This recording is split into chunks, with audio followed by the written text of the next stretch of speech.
So today I'm going to answer a very simple but mind-blowing question of how much weight do you lose in just 1 hour?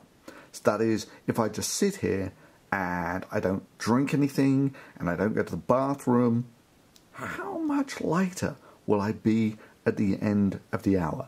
And the answer to this just blew my mind. I mean, I did the calculations and just couldn't believe it. So I decided I would measure it. And like I said, I've been alive for 40-something years and just wouldn't believe the answer to this had I not actually measured it myself. And it all starts with sending men to the moon. And when NASA sent men to the moon, they put them in a big metal can, much like this, a bit bigger obviously, and inside there's room for 3 people. And when they're fired off towards the moon, they're going to be on doing that journey for a week or so. And so you need to know how much oxygen to put in there with your astronauts. And so one of the first things that NASA did was establish just how much oxygen they needed in with their guys here. And it turns out it's about 1 kilogram of oxygen per person per day. And for those who don't have a good feel for what a kilogram looks like, that's what a kilogram of water looks like. So if that were the same weight of oxygen, it turns out liquid oxygen is about the same density as water. So if this were liquid oxygen, that's how much oxygen I actually need to live for 1 day. And now obviously when it's a gas, it's about 1,000 times less dense. But if it were liquefied, that's it. That's what I need to live per day, which is actually a colossal amount of oxygen. So what does your body do with that oxygen once you breathe it? Well, turns out you use it to burn sugar and create energy. It's basically the same thing that plants do. So what plants do is they'll take carbon dioxide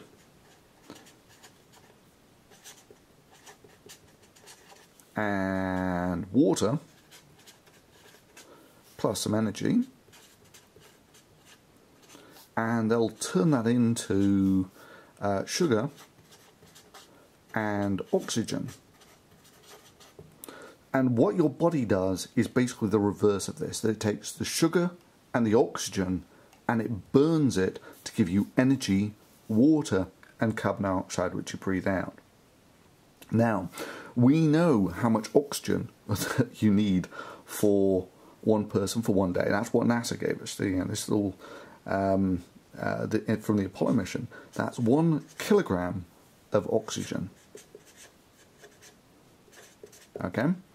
I mean, you can go through the numbers here, and it turns out that if you want to burn 1 kilo of oxygen, 1 kilo of oxygen will burn about 1 kilogram of sugar, which doesn't seem right, but it's right. It is. It's you need about 1 kilo of oxygen to live per day and 1 kilo of sugar. Okay, this is just a crude approximation of what your metabolism's doing. And that will give you about, that'll give you about 1.4 kilograms of carbon dioxide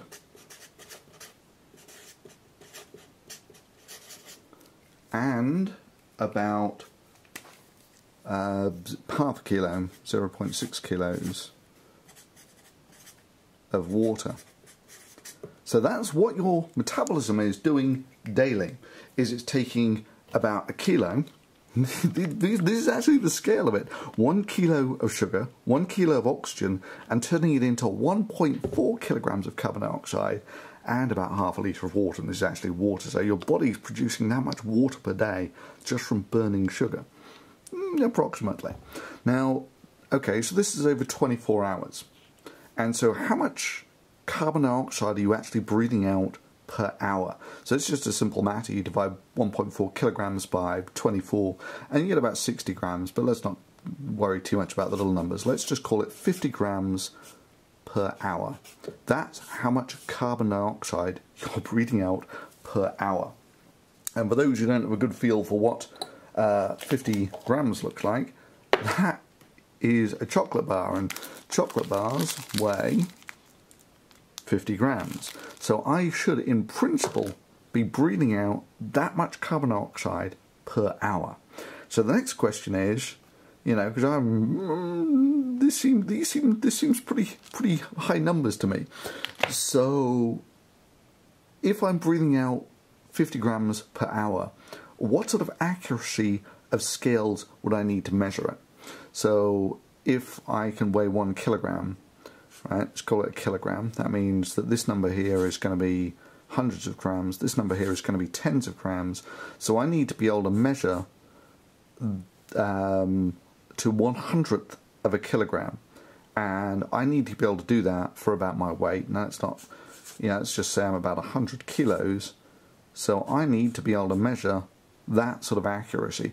So if this is what I weighed at the beginning of the hour, by the end of the hour I should weigh about that much, right? I should lose about 50 grams per hour if I'm not doing anything.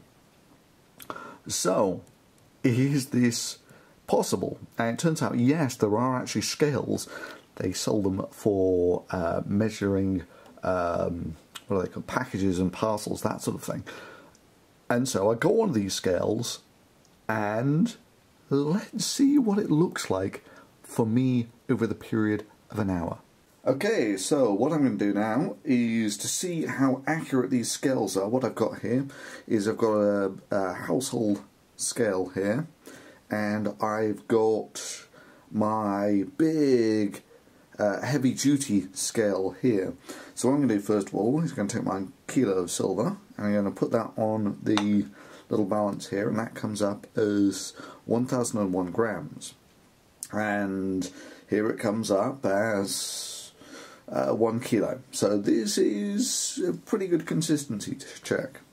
Now I'm going to put my kilo of copper on there, and my kilo of copper actually weighs slightly more. It's 1006 grams, and so that actually also comes out almost exactly here as 1.01 kilos. And if I put them on both together, what you'll find is it's exact, right? So what this is showing you is there is a really these scales here are really very accurate, that they really can take this sort of 1 part per thousand accuracy when you're weighing, say, 100 kilos or something. There's one last thing that I need to be able to show you, and that's the sort of weight loss that I'm expecting within 1 hour is the weight of one of these things.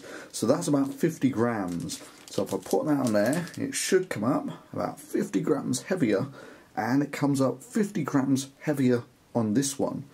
Or if I go for 2 hours, then I should also lose another 50 grams. So if I put that on there, it should be another 50 grams heavier, which it is. It's 1.1 kilos here, and it's 1.1 kilos there. So this really does show that I should very easily be able to tell if I'm actually breathing out 50 grams of weight per hour. Okay, so this is why I've got the seat here, is because it turns out that if you try and stand on the scales, as you'll see, there is absolutely zero chance that you will be able to stand still enough to actually get a stable weight. In fact, just sitting here, you can see that my weight is absolutely all over the place. So what you've got to do is you've got to sit down and basically stop breathing, and then you can sort of get a stable weight. And I'll see what I can do. Turns out I can't get this entirely stable because just my heart beating is actually enough to actually move this around. So let's see what I can do.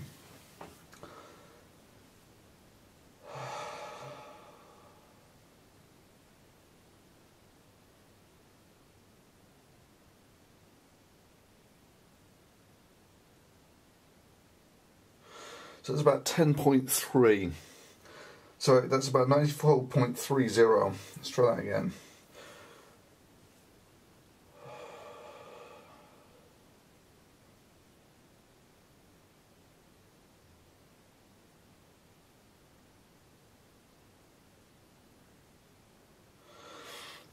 So it's about 94.30. That's about what we're looking at here. And the time is, hope you can read that, time is 10 o'clock. You got a view on that? Time is 10 o'clock. So I'm going to weigh myself at 11 o'clock and see how much weight I've actually lost. So here I am, hour later, so actually about an hour and 15 minutes later. So it's 11:15, and if we go on here, see that? That's good.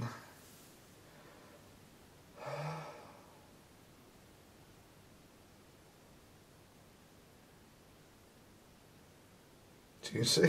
I'm almost exactly right on target. It's about 60 grams lighter, so each one of these is 10 grams. So previously it was 94.30, now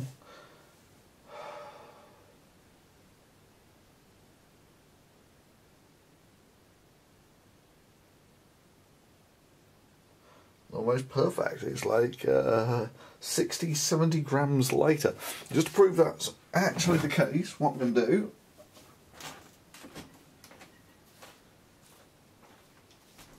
is I'm going to weigh myself again carrying the chocolate butter, okay? So, just to show that we can do this. So, first,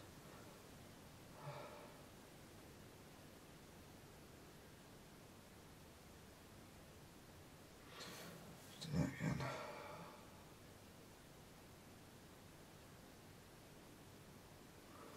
Now, if we pick this up,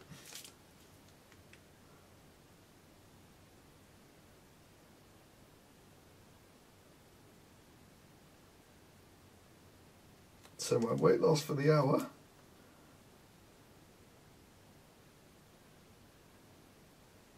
is exactly about 50 grams. That's how much carbon dioxide I've breathed out in the last hour or so. And there's true I might have breathed out some water with humidity as well, but just the calculations show I should breathe out that much carbon dioxide per hour. That's almost exactly how much weight I lose.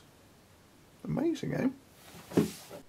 So if you want an estimate of how much water you might breathe out per hour, I can also give you another rough statistic here. The air, if that's a unit volume of air, air is only about 20% oxygen, right? So that would be approximately how much of the air that you breathe is actually oxygen gas. The remaining 80% is nitrogen. However, when you breathe out, you only breathe out about 15% oxygen and about 5% carbon dioxide. So the air that you breathe out is whatever, 15% oxygen and 5% carbon dioxide. And also, if you actually if you assume that the water you breathe out is saturated, it's 1 to 2% water. And if you assume that the air that you breathe in has no water in it whatsoever, this would mean that you're not going to lose as much weight by breathing out water as you are by breathing out carbon dioxide. The majority of this that you breathe out is carbon dioxide, which does lead to the rather interesting conclusion that the overwhelming amount of weight that you consume goes in through your mouth, and the overwhelming amount of weight that you lose comes out through your mouth. Amazing, eh?